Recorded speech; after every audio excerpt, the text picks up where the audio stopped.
것은 어떻습니까? 쉽지가 않습니다. 공경이라는 말은 존경심을 가지고 예의를 갖춰서 대하는 것이 공경이라는 뜻입니다. 이러한 삶을 살면은 땅에서 잘 되는 복을 받게 된다고 성경은 약속하고 있습니다. 그러나 여러분, 자녀를 잘 기르면 복을 주겠다. 이런 약속은 성경에 기록되어 있지 않습니다. 이게 무슨 말인가 하면은 자식 잘 기르는 것은 내가 무슨 덕을 보기 위해서 하는 것이 아니라 자식 잘 길러서 출세시켜 놓으면 나중에 이로 인해서 내가 호강해야 되겠다. 이런 생각은 버려야 한다는 것입니다. 이제 이런 시대는 다 지났습니다. 옛날에는 그래도 어떻습니까? 우리가 부모님을 모시고 잘 살려고 했지만 이제는 그런 시대가 아니고 성경도 그렇게 하지 말라고 합니다. 자식을 잘 기르는 것은 그 자식을 위해서 하는 일이라는 것입니다. 나를 위해서 하는 것이 아니라는 말씀입니다. 그것은 자식의 몫입니다. 내가 받으려고 한 것이 아니라 자식이 나에게 하려고 할 때 비로소 하는 것이지 내가 원한다고 되는 것이 아닙니다. 그런데 오늘날 이것이 거꾸로 된 가정이 참 많습니다. 우리 부모님이 모두가 다 같은 생각을 하고 있습니다. 어떻습니까? 내가 이놈을 어떻게 키웠는데, 내가 어떻게 키운 자식인데, 내가 정말 힘들고 어려워서 이민 와서 먹지도 않고 굶어가면서 힘들게 일하면서 키워왔는데, 은혜도 모르고 이 고약한 놈들 같으니 이런 섭섭한 마음 어떻습니까? 한 번도 안 드셨습니까? 저는 자주 듭니다. 다 커가지고 두 아들이 벌써 나가고 딸도 이제 멜버른에 있는데 한 번씩 서운한 마음이 듭니다. 이놈들이 그래도 생일이고 뭐 특별한 날인데 미리미리 연락도 하고 그러면 되지. 그렇게 안 할 때 서운한 생각이 듭니다. 이게 다 똑같은 부모의 마음입니다. 또 자식은 부모의 기대에 미치지 못하는 것 때문에 부담스러워하고 또 억지로 부모님께 잘하려고 힘들게 살아가는 삶들이 많이 있게 됩니다. 그러나 성경의 가르침은 이렇게 가르쳐 줍니다. 내가 땅에서 복을 받고 잘 살기 위해서는 너가 부모와의 관계를 잘 가져야 한다. 부모와의 관계를 바르게 해야 된다. 이 말씀을 주고 계십니다. 여러분, 10계명 중에 제일 중요한 계명이 무엇입니까? 4계명까지는 하나님에 대해서 잘 섬기라고 그러고 그 다음이 내 부모를 공경하라고 합니다. 그러면 내가 땅에서 장수하리라 그렇게 말씀하고 있습니다. 그렇기 때문에 이 말씀이 우리에게 중요합니다. 위로 부모에게 잘못해놓고 아래로 자식 아무리 잘 키워놓아도 그 자식 때문에 땅에서 잘 되는 복을 받지 못할 것이라는 말씀입니다. 여러분, 자식 잘 되었다고 모두가 나 이렇게 잘 키워줬다고 감사합니다. 이러면서 지극정성으로 섬겨줍니까? 어떻습니까? 오히려 며느리 들어오면 요즘은 이렇게 며느리 때문에 또 아들 잘 살게 하기 위해서 모든 거 포기하고 살아가는 부모님들을 보게 됩니다. 그런데 성경은 이렇게 말씀하고 있지 않습니다. 내가 하나님의 말씀대로 위로 부모님에게 순종하고 부모님, 어머니와 아버지를 공경하면 내가 땅에서 잘되고 장수하리라. 내가 잘될 것이다. 땅에서 잘될 것이다. 이렇게 약속하고 있습니다. 불효자식 때문에 속 끓이고 사는 것이 잘 되는 것이 아닙니다. 가난해서 고생하는 것이 잘 되는 것이 아닙니다. 이 잘 된다는 말 속에는 자식의 효도받는 것이라든지 땅에서 오래오래 복받고 편안한 가운데 살아가는 것이 다 포함되어 있는 것입니다. 그러니 우리가 이 땅에서 잘 되는 길은 내 자식과의 관계보다 내 부모와의 관계가 더 중요하다는 말씀입니다. 이것을 우리가 기억하고 명심해야 합니다. 그런 거로 자식을 키워한다는 것은 어디까지나 그 자식을 위해서입니다. 그런 것은 그저 부모의 사랑으로 최선을 다해서 길러내는 것입니다. 그런 거로 부모는 적어도 내가 이 자식 잘 키워야 되겠다. 잘 키워서 나중에 덕을 좀 봐야 되겠다. 이런 생각은 버려야 합니다. 다만 정말로 내 자식을 위한다면은 세상에 능력 있고 돈 잘 버는 그런 사람으로 키우는 일뿐만 아니라 더 중요한 것은 주의 교양과 주님의 사랑으로 훈계로 잘 양육해야 된다는 말씀입니다. 왜 그럴까요? 나 자신을 위해서입니다. 그래야 내 자식이 하나님의 말씀대로 부모를 잘 공경해서 그 자식이 복을 받도록 해야 하는 의무가 누구에게 있기 때문입니다. 우리들에게 있기 때문입니다. 내 자식이 내게 잘하고 효도하는 것은 나를 위해서가 아니라 바로 그 자신을 위해서 그렇게 하라는 말씀입니다. 그런데 오늘날 많은 사람들이 자식을 위해서는 아낌없이 투자합니다. 그러나 부모를 위해서 투자하는 것은 그것만 못합니다.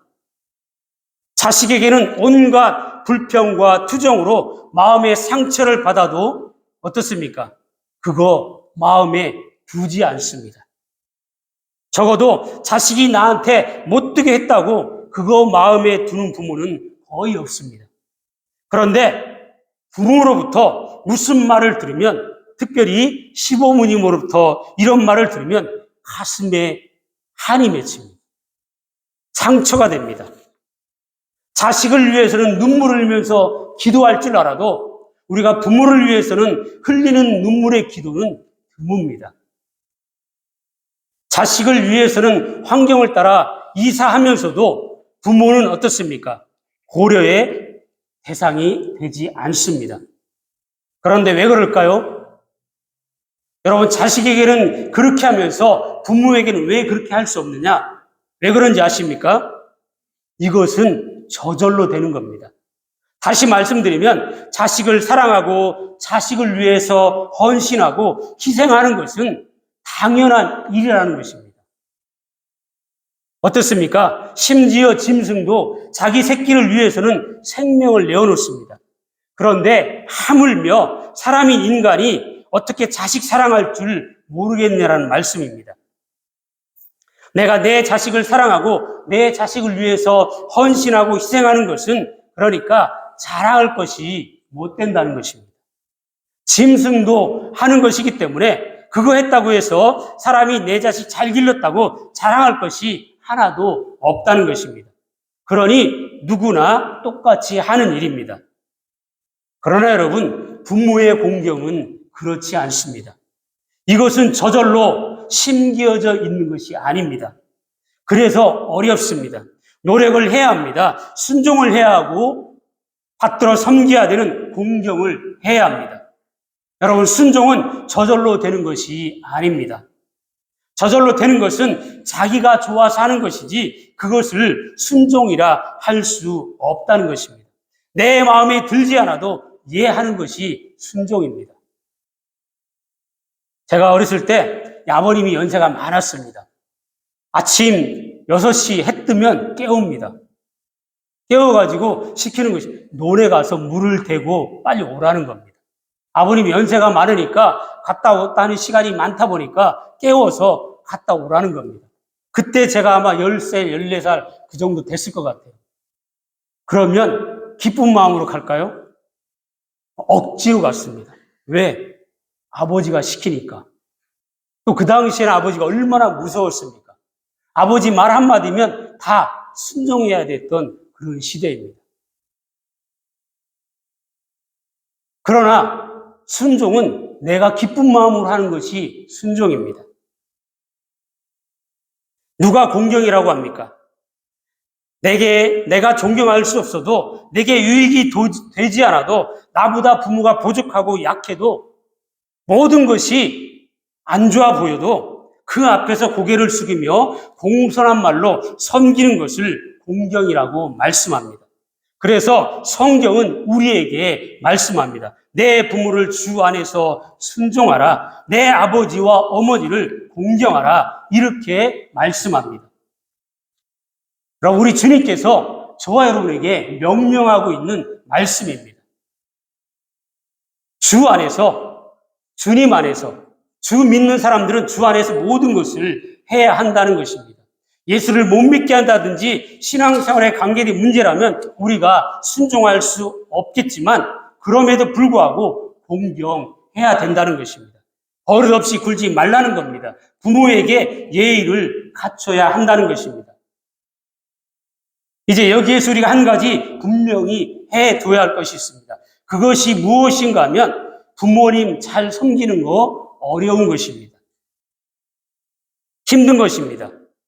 사람이기 때문에 힘든 거예요.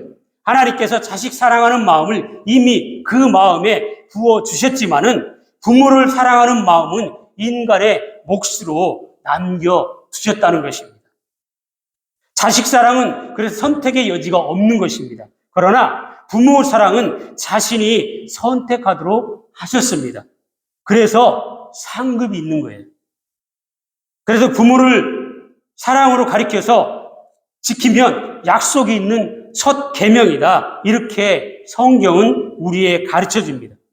여러분, 저절로 되는 일에 무슨 상급이 있겠습니까? 그러나 우리가 부모 공경을 잘하면 하나님께서 우리에게 이러한 상급을 주시겠다고 약속했습니다. 사랑하는 여러분, 약속을 바라볼 수 있기 바랍니다. 생각을 바꿔야 합니다. 제가 어린 시절에 중학교에 들어가서 귀가 아파가지고 하루는 아버지랑 병원에 가기로 했습니다. 옛날에 이 개구장에 자라다 보니까 늘 여름만 되면 냇가 가서 수영하고 물이 많이 들어가가지고 귀에 고름이 차서 물이 자꾸 흘러나옵니다. 아파하니까 그럼 아버지가 너 학교 마칠 때쯤 학교에 가서 병원에 가자. 그렇게 약속을 했습니다. 아버님이 학교에 찾아오셨어요. 자, 어떻게 저희 교실까지 오셨는데 친구들이 야, 너네 할아버지 오셨다. 저한테 그렇게 얘기합니다. 아버님이 저를 이제 구남매 중 8번째니까 아주 늦게 나셨죠. 그리고 저희 아버님이 머리가 백발입니다. 하얗습니다. 그때 보면 한 65세 정도 아마 되셨을 것 같아요. 그 연세에 저를 병원에 데려가겠다고 찾아온 것입니다. 친구들이 야, 너네 할아버지 왔다. 이 말을 듣고 제가 창피했습니다. 그리고 이제 아버지랑 이비인후과 병원에 가서 다 치료하고 버스를 타고 이제 집에 가는데 버스 안내양이 아버님 옆에 있으니까 야, 니네 할아버지니? 저한테 이렇게 물었습니다. 저는 그냥 창피해서 조금 작은 소리로 그렇다고 얘기를 했습니다. 아버지는 아마 그 이야기를 들었을 것 같아요. 그런데 저한테 한마디 하지 않으셨습니다. 집에 가서도 아무 말씀 안 하셨습니다. 예전 같으면 제가 잘못하면 어떤 아버지였냐면 야, 가서 회초리 끊어와라. 그리고 종아리를 때리고 잘못한 것을 지적해주고 고치도록 하셨던 아버지였습니다. 그런데 한마디 하지 않으셨습니다. 그때 그 생각만 하면 후회가 됩니다. 아버님은 돌아가셨지만 저에게 아무 말씀 안 하시고 돌아가셨어요. 나이 들어서 생각해 보니까 그 마음이 저를 아프게 합니다. 왜 그랬을까? 저 아무리 설이 없다고 했지만 왜 그랬는지 가슴이 미어집니다. 사랑하는 여러분, 나는 지금 어디에 속해 있다고 생각되십니까? 나는 어머니, 아버지 살아계실 때 섬기지 못해서 울고 있는 양심은 어디에 가 있냐는 것입니다. 남 앞에서 창피하다고 외면했던 제 마음이 저를 울게 하고 슬프게 합니다. 사랑하는 여러분, 아직 부모님이 살아계십니까? 저는 두 분 다 이미 돌아가셨습니다. 그런데 그 부모님이 나의 마음을 아프게 하십니까? 남이 오면 칭찬하는 것이 아니라 자식들 앞에서 흉보고 한 말 또 하고 또 하고 자꾸 반복하고 최선을 다해서 잘 섬겨드려도 욕만 듣고 정말 창피하고 속상한 마음이 드십니까? 그러나 여러분, 그것이 흉이 아닙니다. 그것을 창피하게 생각하시면 안 되는 것입니다. 이빨 다 빠지고 냄새나고 사람을 보면 자꾸 원망하고 흉을 보기 때문에 사람들에게 부모님과 함께 가기가 싫으십니까? 그러나 여러분, 바꿔야 합니다. 그것은 자랑해야 합니다. 그 늙으신 부모가 불평하고 원망을 듣고 어떤 이는 사람들에게, 교인들에게 부모님 얘기 안 하는 분도 있습니다. 그러나 바꿔야 합니다. 저런 부모님 모시고 사는 사람은 얼마나 힘들까? 그러나 하나님이 복을 주실 거야. 이런 마음을 가져야 합니다.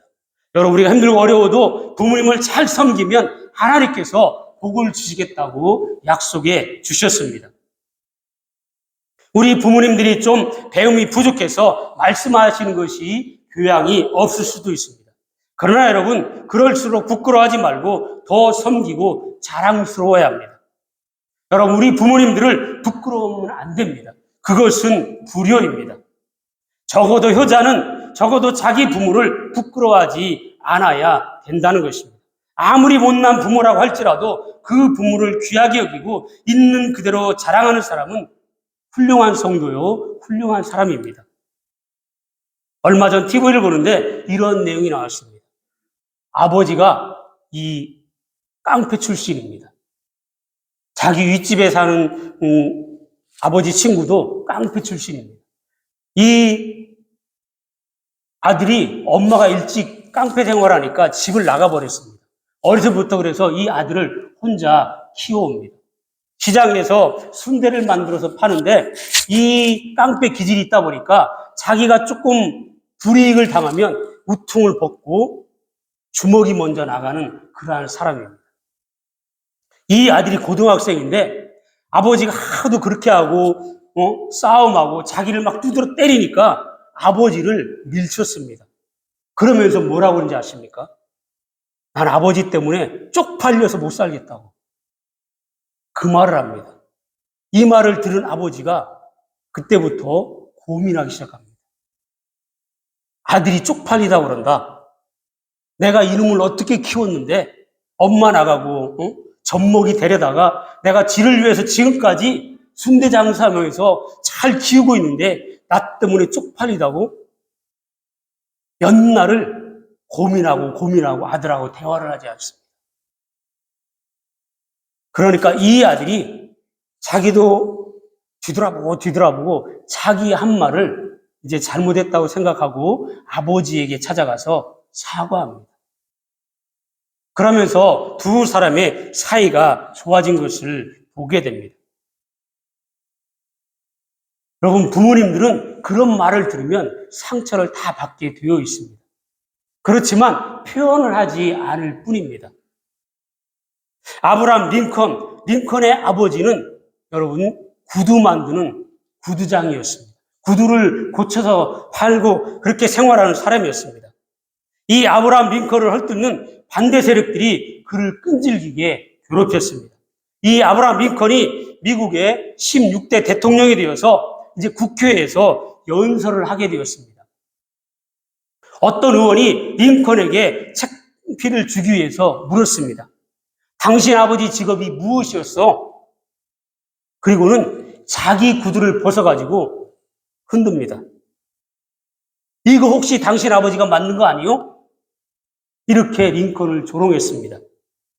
이때 링컨이 이렇게 대답했다는 것입니다. 예, 저는 내 아버지가 이 세상에서 가장 존경스럽습니다.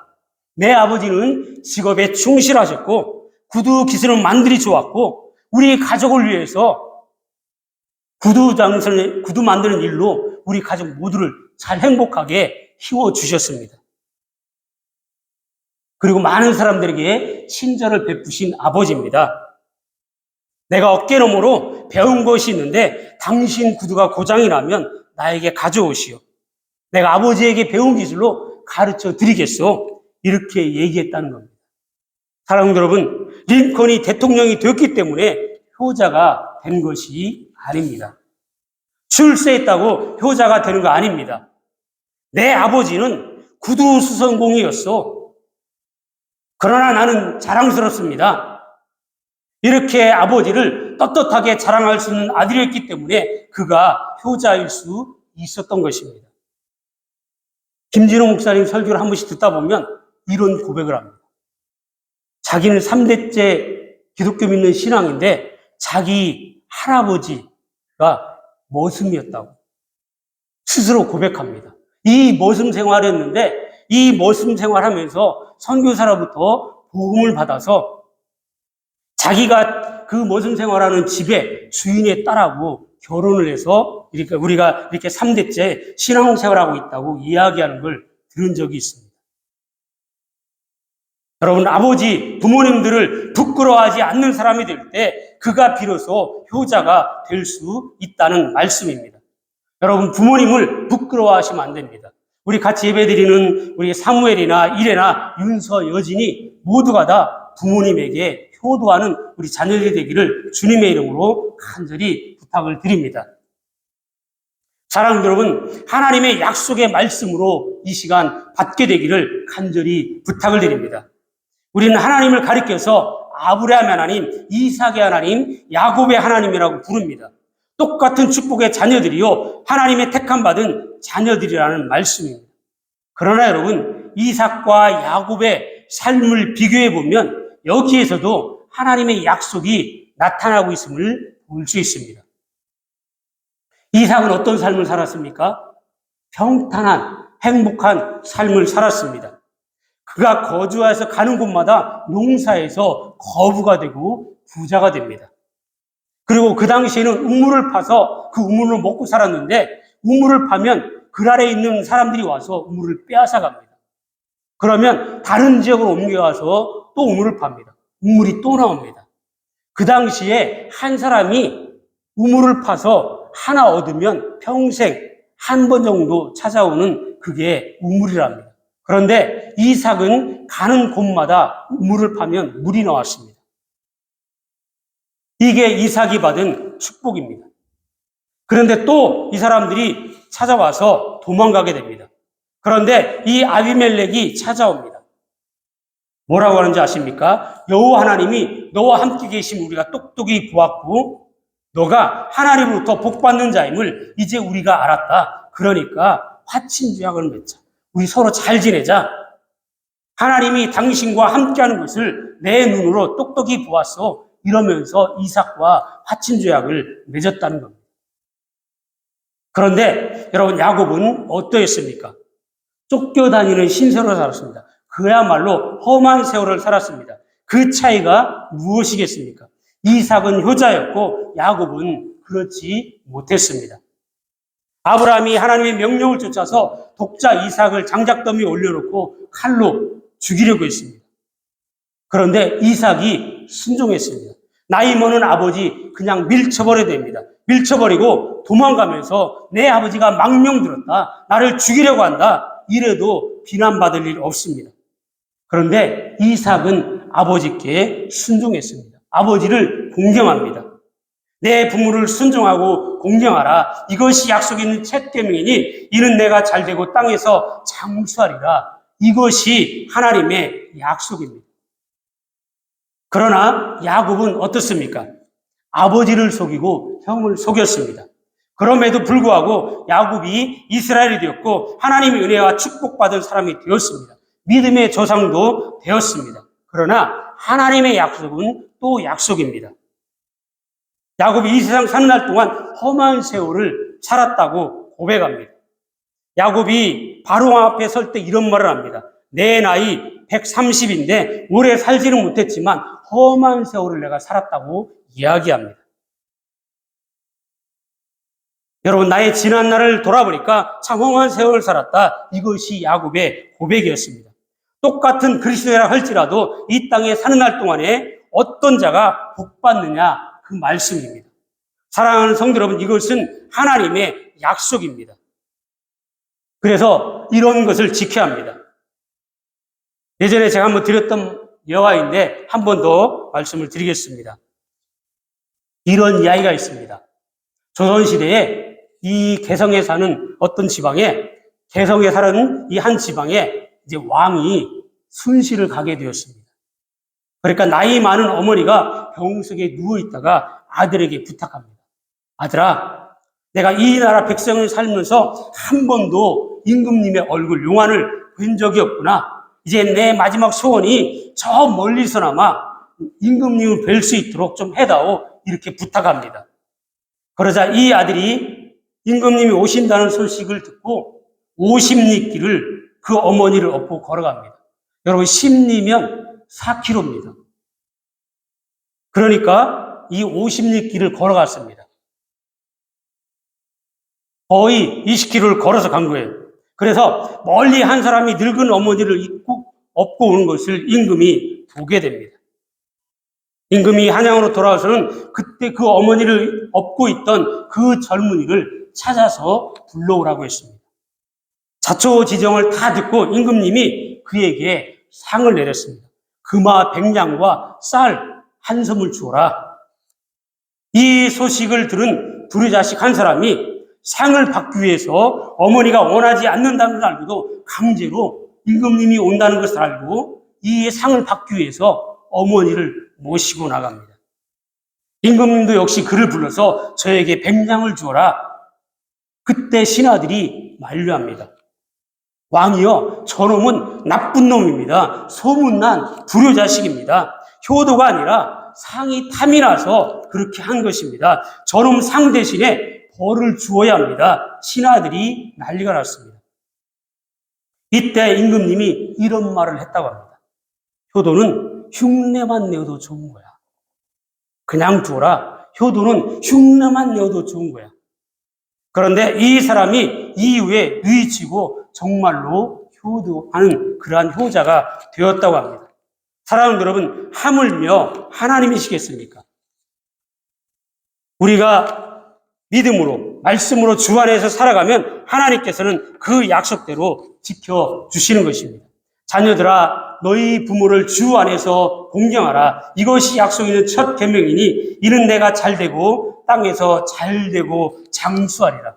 사랑하는 여러분, 이것이 부담이 아닌 축복의 말씀으로 다 받아서 이 땅에 하나님의 축복의 통로가 되는 은혜가 임하게 되기를 예수 그리스도의 이름으로 간절히 축원을 드립니다. 하나님 아버지, 어머니 아버지